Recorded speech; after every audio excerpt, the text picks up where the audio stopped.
नी arthritis एक बहुत common बीमारी है और इंडिया में करोड़ों लोग इससे जूझ रहे हैं। Millions and millions of people are being affected and are in painful condition just because कि दे आर इग्नोरिंग इट और इसके लिए वो कोई भी इलाज नहीं ले रहे हैं। एक समय था जब लोगों को ट्रीटमेंट अवेलेबल नहीं था, लेकिन आज प्रेजेंटली साइंस बहुत आगे एडवांस हो चुकी है और इसके बारे में प्रॉपर डायग्नोसिस और प्रॉपर जो ट्रीटमेंट है अब अवेलेबल है। तो नी आर्थराइटिस सबसे पहले अगर हम कहें तो नी आर्थराइटिस घुटने के ऊपर एक कार्टिलेज की परत होती है जिसकी वजह से जॉइंट में लुब्रिकेशन होता है और उसका अगर डैमेज हो जाती है तो नी आर्थराइटिस कहते हैं। मेरे पास एक नी का मॉडल है और ये नी के मॉडल में ये जो ब्लू कलर की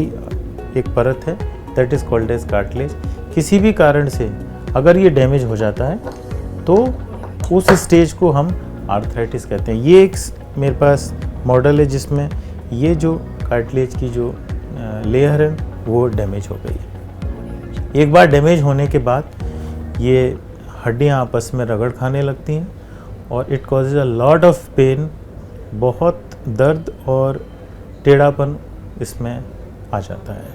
आमतौर पर नी आर्थराइटिस जो मेन कॉज उसका होता है वो एज रिलेटेड। जैसे जैसे हम एजिंग की तरफ बढ़ते हैं ये कार्टिलेज धीरे धीरे अपना स्ट्रक्चर है उसमें चेंज की वजह से डैमेज होने लगता है। लेकिन इसके और कई भी कारण हो सकते हैं, जैसे कि इन्फेक्शन में या किसी चोट की वजह से या ऐसी कुछ बीमारियां हैं जैसे गठिया बाय आप लोगों ने सुना होगा, उस वजह से ये घुटने की बीमारी में कार्टिलेज को ये बीमारियां इसमें सूजन उत्पन्न करती है और अगर उस सूजन का या उस बीमारी का सही समय पर सही वक्त पे ट्रीटमेंट ना लिया जाए तो ये उस पर बड़ा प्रतिकूल प्रभाव डालती है। उस एडवर्स रिएक्शन की वजह से वो कार्टिलेज डैमेज हो जाता है। एक बार होने के बाद पहले ये कॉज देखा जाता है, किसी बीमारी की वजह से अगर ये है तो उसका इलाज प्रॉपर टाइम पे होना ज़रूरी है। लेकिन अगर एजिंग की वजह से है तो एक पर्टिकुलर अगर अर्ली स्टेजेस में है तो कुछ जैसे लाइफस्टाइल मॉडिफिकेशन, वेट रिडक्शन, कुछ डाइटरी रेस्ट्रिक्शंस या कुछ छोटी मोटी दवाइयाँ, इन सब चीज़ों से इसको प्रोग्रेशन को डिले किया जा सकता है, इसको कंट्रोल किया जा सकता है। कई बार कुछ लुब्रिकेशन के इंजेक्शंस वगैरह होते हैं जिससे कुछ समय के लिए इसमें आराम आ सकता है। जल्दी जो अर्ली एज में हो जाता है उसमें कुछ ऐसे प्रोसीजर होते हैं जॉइंट प्रिजर्वेशन के जिससे इस आर्थराइटिस को 10 से 12 साल तक डिले किया जा सकता है, जब तक कि वो मरीज ओल्ड एज में ना पहुंच पाए और आगे कोई और बड़ी सर्जरी कराने के लिए तब वो उपयुक्त होता है। एडवांस स्टेज में आने के बाद ये बहुत दर्द करता है। लोगों का चलना फिरना, लोगों का सीढ़ियाँ चढ़ना, यात्रा करना, कहीं किसी फंक्शन में जाना, सब कुछ बंद हो जाता है। जो डे टू डे एक्टिविटीज़ होती हैं, अपना घर में जो इंसान अपना सारा रोज़मर्रा का काम होता है उसको करने में ये बहुत परेशानी उत्पन्न करते हैं। पैर बुरी तरह टेढ़े हो जाते हैं और कोई भी छोटे से छोटा काम करने में भी असमर्थ होते हैं।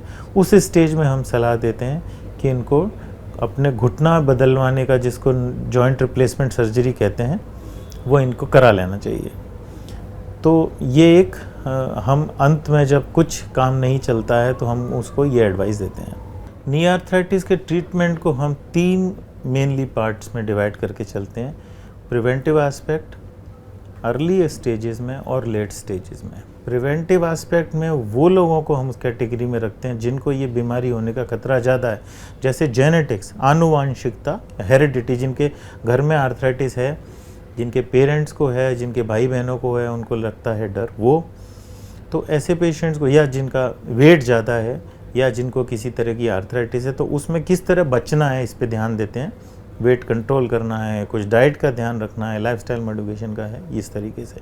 अर्ली स्टेजेस में जिसमें बीमारी की शुरुआत हुई है और वो सही समय पे अपने डॉक्टर से परामर्श लेते हैं, हमारे पास आते हैं, उनके रिस्क फैक्टर्स को आइडेंटिफाई करते हैं, हल्की फुल्की दवाइयाँ देते हैं, कुछ modification in day to day activities, professional activities, उनसे काम से रिलेटेड जो एक्टिविटीज़ हैं जिनका उन पे नेगेटिव इफ़ेक्ट है, उसको एलिमिनेट करते हैं।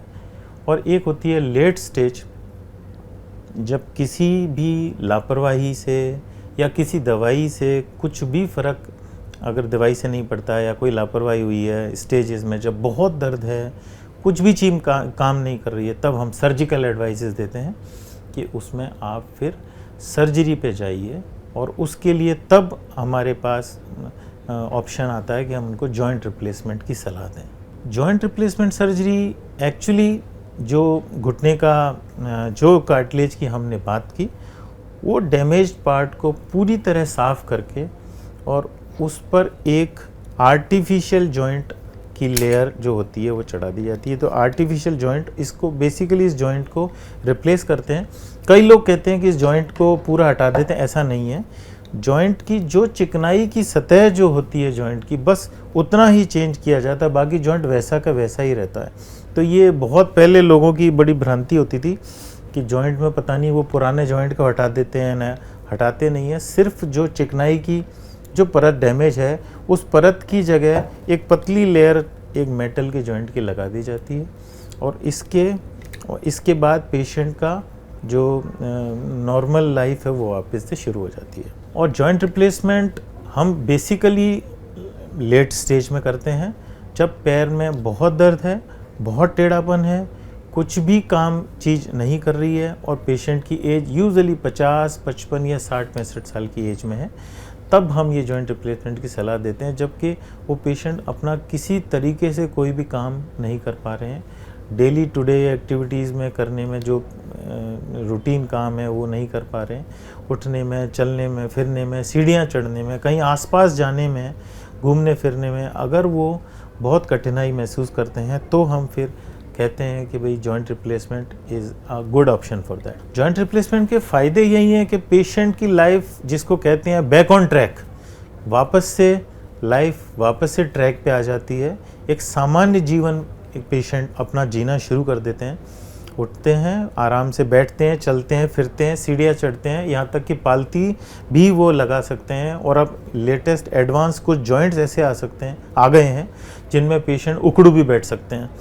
तो वो अपना जो पुराना जीवन है जिसको कई साल पहले पीछे छोड़ चुके हैं, वापस से हम उनको उस जीवन की ओर लाते हैं और उनकी we bring back mobility in their life which has been hampered since years before.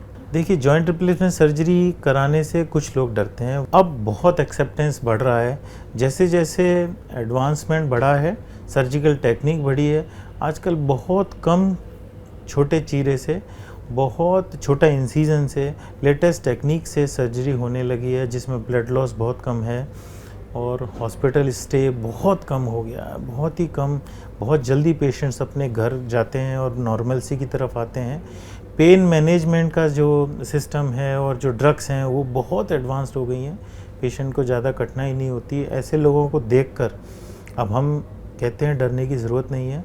और जैसे जैसे लोग अपने फ्रेंड्स और फैमिली जो लोग ये सर्जरी करा चुके हैं उनको देखते हैं, हम उनको पेशेंट से मिलवाते हैं, तो दे फील कॉन्फिडेंट। तो अब डरने की कोई आवश्यकता नहीं है। ये बहुत सक्सेसफुल सर्जरी है, इसके रिज़ल्ट्स बहुत ही अच्छे हैं और काफ़ी क्विक हैं। एक जॉइंट रिप्लेसमेंट सर्जरी की जो लाइफ होती है वो अब बहुत प्रोलॉन्ग हो चुकी है। अच्छी तरह किया हुआ एक अच्छा जॉइंट 20 से 25 साल तक चलता है और उसके बाद ही उसमें कोई बाद में ज़रूरत पड़ती है। और ये बिल्कुल एडवांस जॉइंट होता है, इसीलिए इसको थोड़ा लेट स्टेज में 50-55 ईयर्स की एज तक करते हैं, जिससे टिल 80-85 ईयर्स ऑफ एज दोबारा सर्जरी की ज़रूरत ना पड़े।